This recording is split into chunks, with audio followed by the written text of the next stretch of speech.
Marami po ang nagtatanong ngayon kung ano ho ba talaga ang tunay na motibo ni Senator Ping Lacson na siyang chairman ng Senate Blue Ribbon Committee. Kung ito ho ba ay para protektahan yung taong bayan hinggil sa mga nakawan o korupsyon sa gobyerno o protektahan yung mga nagnakaw.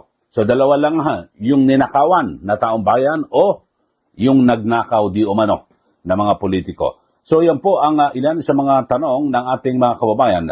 Ito'y matapos na tila ayaw ho ni Senator Lacson na imbestigahan itong aligasyon ng 18 ex-Marines na kung saan ay matindi ho yung mga sinasabing mali-maletang pagdideliver ng pera sa mga matataas na opisyal ng gobyerno dito po sa ating bansa at sinasabi mula mismo sa Pangulo at yung kanyang anak sa House Speaker at iba pang mga kongresista at senador ay sinasabi na napakatindi, di po ba?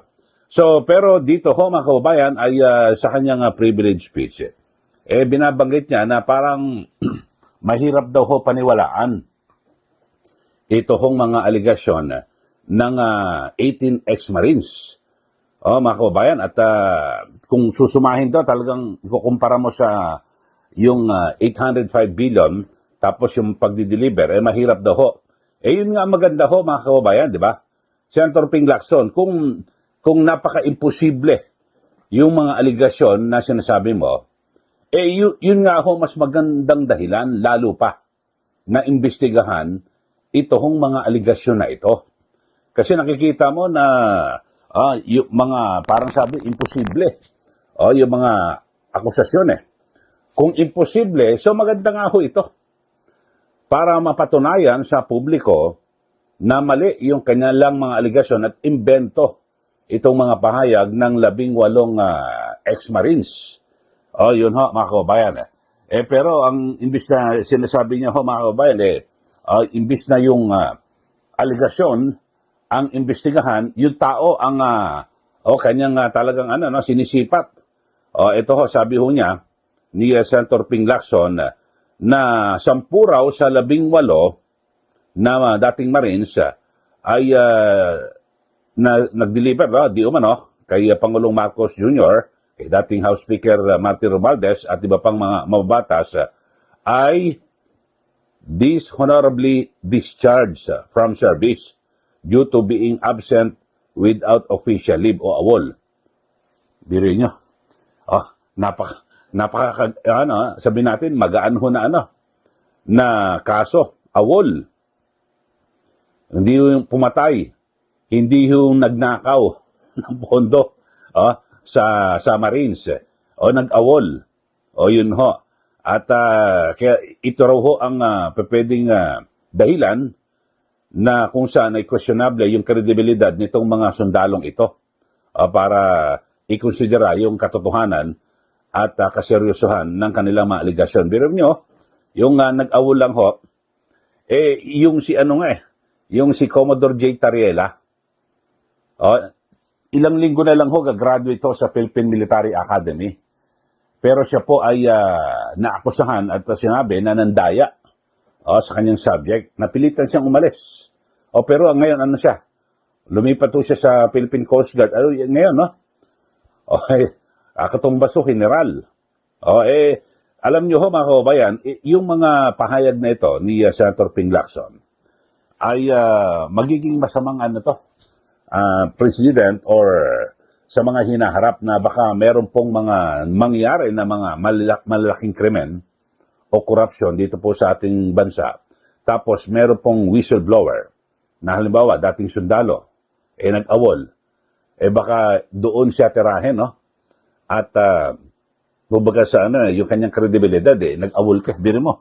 Nag-awol nga So hindi, but sana kung nakapatay o nakadispalko o nagnakaw, yun ho siguro pwedeng, pero nag-awol ho So talagang gano'n naman kapag nag-awol, dishonorably discharged ka. Di po ba? Meron naman nag-retiro daw at ang sabi niya ay samantala yung 2 to 3 others retired optionally. So ano masama ho rito kung nag-awol ho ito? Hindi yung issue ito Ang issue ho rito ay kung totoo ba o hindi yung mga aligasyon nitong 18 ex-Marines. Kasi alam nyo ho, napaka-importante ho rito mga kababayan na malaman ho natin. At ang sabi niya, may mga inconsistencies. Alam mo, talaga namang sa mga ganong mga mga aligasyon ko mas maganda nga ho merong ganun na parang medyo may sabihin natin, may mga kaduda-duda kasi hindi scripted 'di ba? Ibig sabihin, hindi planado.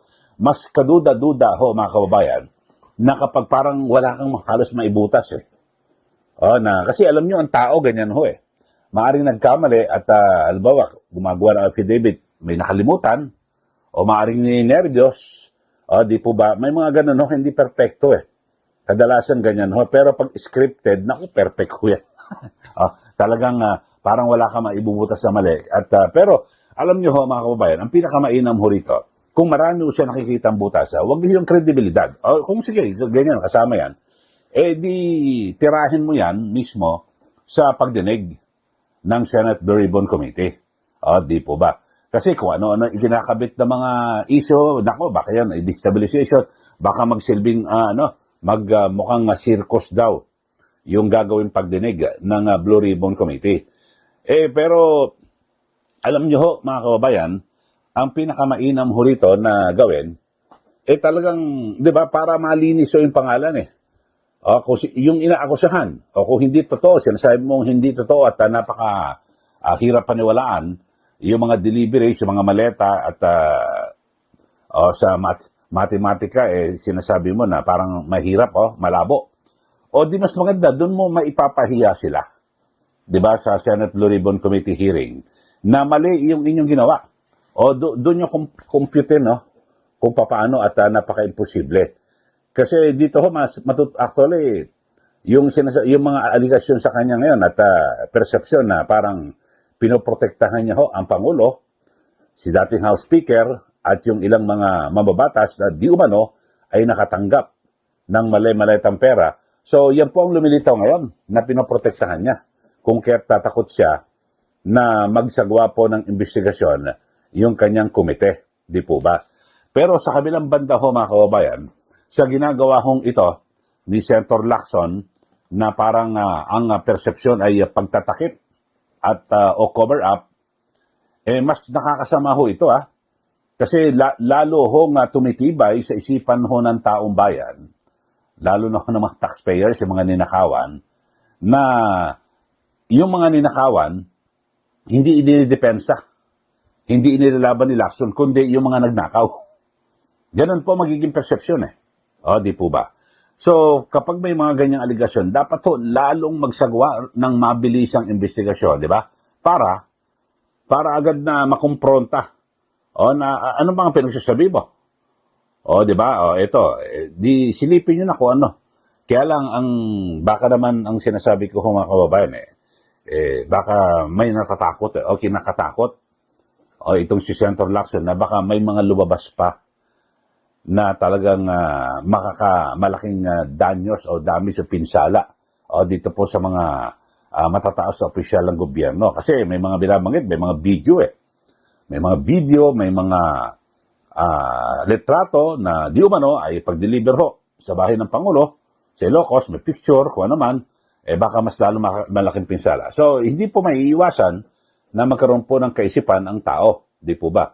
Pati yung helicopter na pinadeliver ni Saldico, ngayon may lumalabas na kung saan pag nakita niya yung serial number ng helicopter, C81111, yung pinadeliver kasi may picture ho itong 18 Marines Yun din ho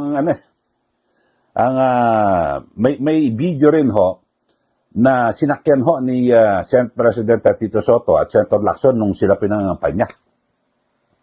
So, iisa ho. So, yun, pwede pagdugtong-dugtongin ho, mga kababayan Para mas maganda maging klaro ho yan, di po ba? Talagang magsagawa po ng investigasyon.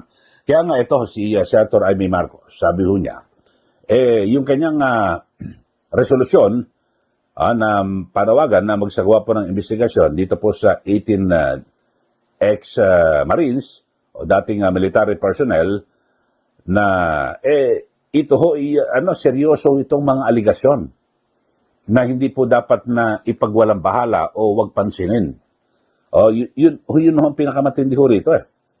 Kasi para lumabas po yung katotohanan, kung totoo ba, yung aligasyon ng mga sundalong ito or kung ito ho ba ay gawa-gawa lang o imbento, paninira lang.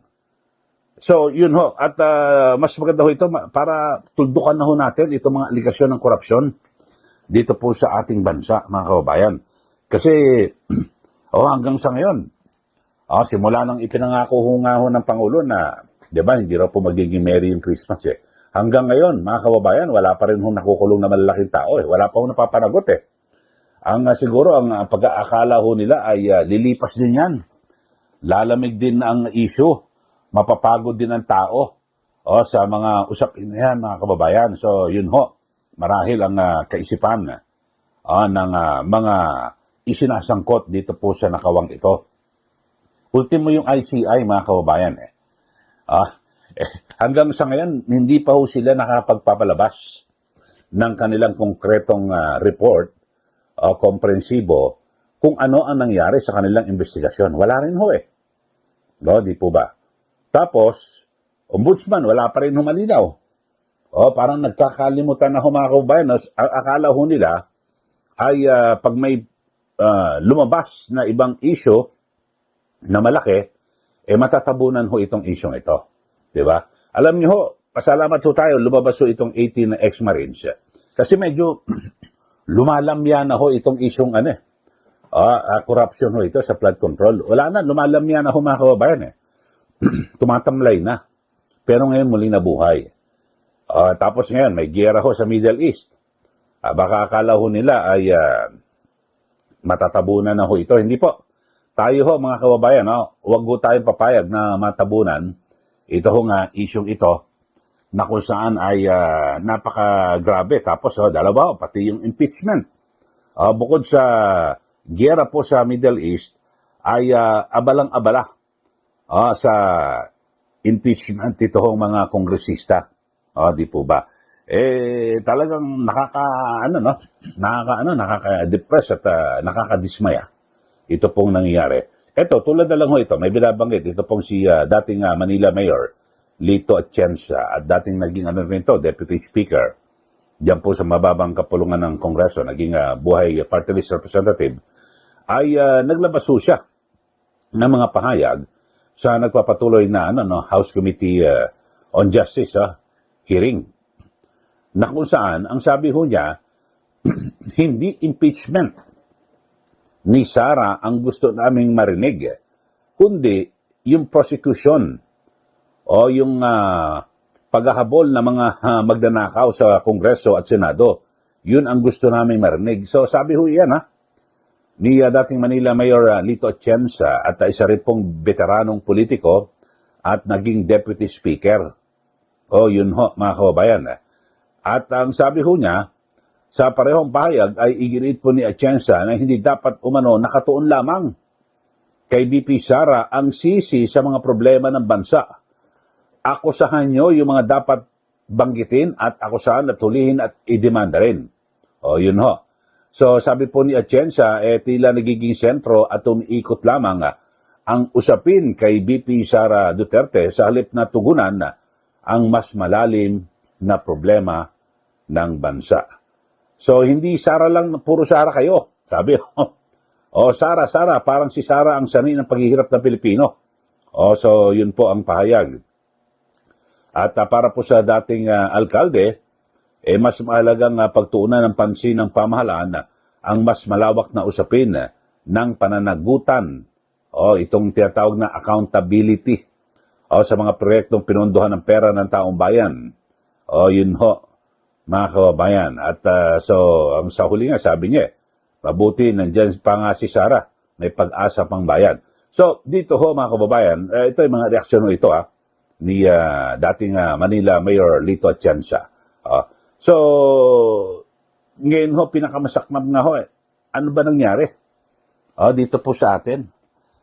Sa mga nakaraan ho, mga kababayan, di ba, talagang ito hong si Senator, balikan natin si Senator Lacson, na kung saan talagang ang sinasabi kahit na sino, Ito talagang kapag issue po ng korupsyon, talaga tumitindig po ito sa Senado eh.